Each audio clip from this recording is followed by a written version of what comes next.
Hey guys, welcome back to another episode of EverQuest 2. And on this episode, I'm going to go over the tab for your quest journal. It has a lot of different tabs in here. You have your quest tab, which shows you all the stuff you have as far as quest. It shows you the active ones down here on the bottom. It shows you right here. You can go to storyline, so you can see all the storyline missions that you've actually done. You can read over them, make sure you can get the lore of the game that you missed or maybe forgotten. You can actually go to the ones that are completed down here on this tab. And the reason for doing that is, for one, you can see if you've done it before, somebody's talking about it.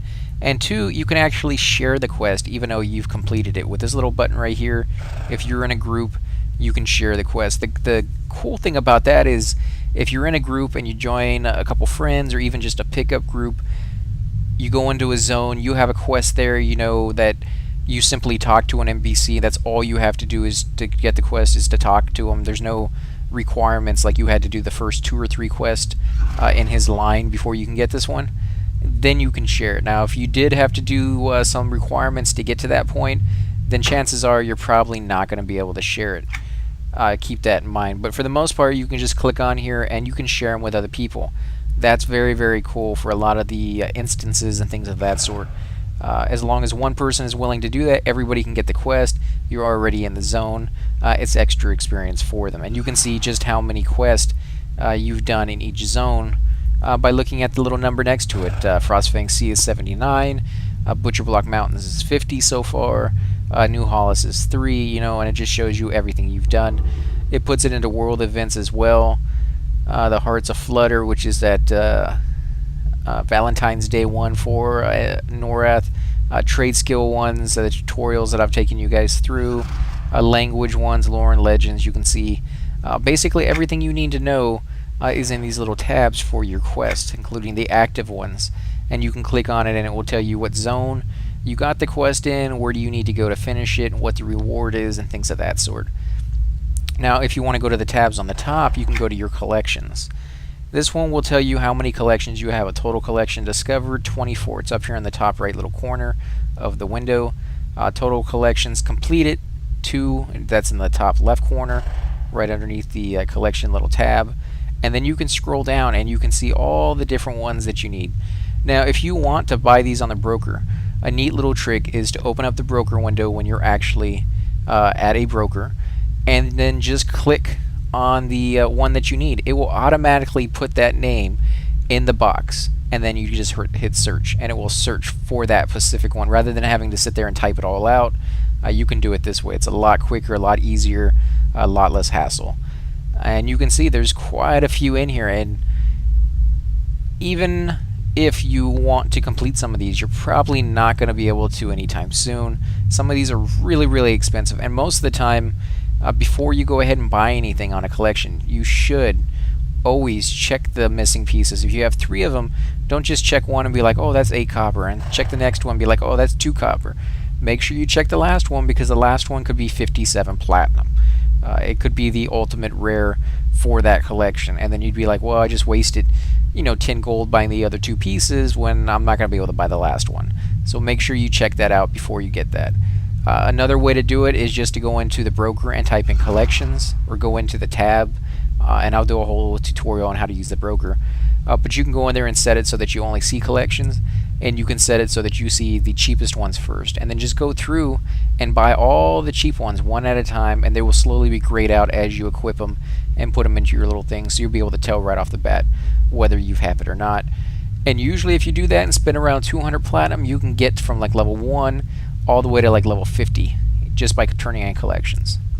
It kind of takes a little bit of the fun out of it, or a lot of the fun in my opinion, but if you're starting a new character and you've already done the whole leveling up and you just want to get them to a high level so you can start grouping with friends, that's one way of doing it that's not too bad if you have the extra platinum. Now, another tab at the top is achievements. Achievements are basically just ways of keeping track of how many things you've done in the game. They don't really count for anything, but people can click on you and they can see how many achievement points you have, and it's just one of those little completionist things for some people to want to finish. And so right here on the very bottom, you can scroll down and you can see which recent achievements you've gotten, and it even has the day at which you got it, so you can see how far back ago you completed that, as well as how many points you get for completing that. Some of these were only worth 5, some are 10, some are 15, some are a lot higher than that at higher levels when you complete some of these harder ones. And if you don't want to see the summary, you can go into specific tabs and see, okay, this is one of the ones you have to participate in 10 battleground matches. I haven't done that, but now I know what I need to do to complete that. Dungeon Maker, that's a whole other aspect we'll get into, but they have achievements for it as well. Dungeons, and you can go in and you can check out each one of these zones has an entire set of achievements for it. You can scroll down, you can go to Exploration. That's just simply running around and checking out the zone, the POIs, the points of interest, generals, live events, loyalty, quest. Quest will be listed by expansions, and I believe Kunark, no, it's not Kunark, Kingdom of Sky, where is it? Frostfang Sea, so that Shadowlands is the original. I'm looking for Butcher Block, there it is, Echoes of Fadar. And so Butcher Block is where we're at right now, and you can see we completed 50 quests in the Butcher Block Mountains.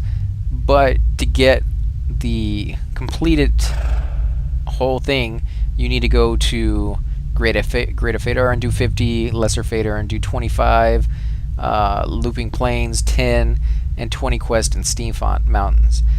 That's pretty easy to do. I mean, these lower level ones, the ones at 20, 10, and 25, pretty easy. 50 will usually be the majority of the quest in an entire zone. So you're going to have to complete probably about 60 to 70% of the quest in that zone, which can take quite a long time depending on if you're the right level or not. And even if you're not even if you're way higher than what you should be, it's still going to take you a little bit of time because you're going to have to run around and do all these little things. Daily objectives. This is to get the loyalty point tokens, and these can be turned in to get items, just a whole bunch of things you can get. I haven't really gone into detail on this for you guys yet, but I will make a whole video where I talk about this in great detail because it is kind of extensive what you can use these points for. And you can get one every day, and you can see time remaining is 10 hours and 5 minutes. Complete any of the 2 of the following, and I've completed one already, and you can see what they are. It's slay creatures, 1 out of 25, so you're going to need to slay 25 creatures, and then you'll have 1 so far. Slay different types of creatures, 1 out of 8, so you have to slay 8 different creatures, like a gnoll, a barbarian, you know, not just like wizards and warriors, but 10 different races basically of creatures.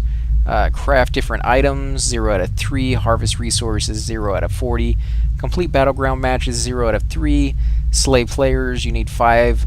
And visit unexplored locations, 3. Now, these will not be the same every day. Sometimes you come on here and it will have kill 2 names as one of the options.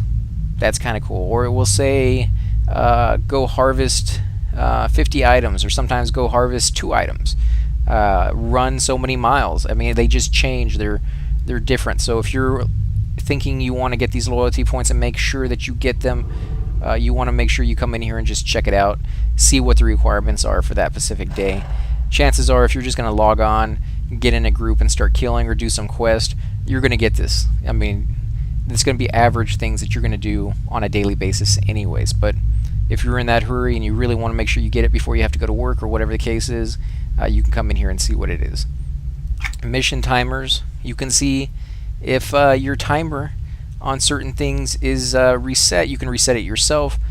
When you go into certain zones, the zone will be linked to you from then on.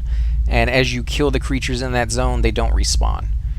But you may get halfway through a zone, and then your group decides it has to leave, or you have to leave, or something happens, and you're not able to finish it. Well, you can come back. As you can see, 6 days, 11 hours on some of these. You can come back within that amount of time and finish it off. And you didn't have to kill those creatures all over again. Whereas, I believe it's 24 hours after doing that zone, you can reset it, so that if you went into that zone, you killed everything, and you want to go back and do it again because you got good loot, well, you can't. You have to wait. You have to wait at least 24 hours.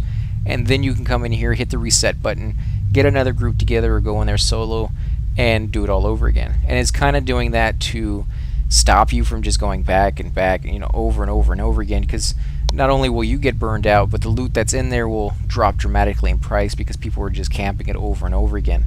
And they're trying to limit that. They're trying to make sure that the economy in the game is as balanced as they can do, or make it, while still making it enjoyable for people to be able to go back more than once, or as often as they think it's appropriate for you to go back to that. They don't want you to camp it 24 hours a day. That's just, that's not something they're intending you to do. So this is the journal tab that I wanted to go into a little bit more in depth in. I hope you guys like this. If I missed anything and you guys have any questions about this, feel free to post it down on the bottom in the comments. I'll get to it as soon as I can. Hopefully I got everything that you guys would be interested in. And if you like these episodes, please take a minute and hit the like button, subscribe. Definitely helps my channel grow, and I appreciate it a great deal. And I want to thank you guys for watching.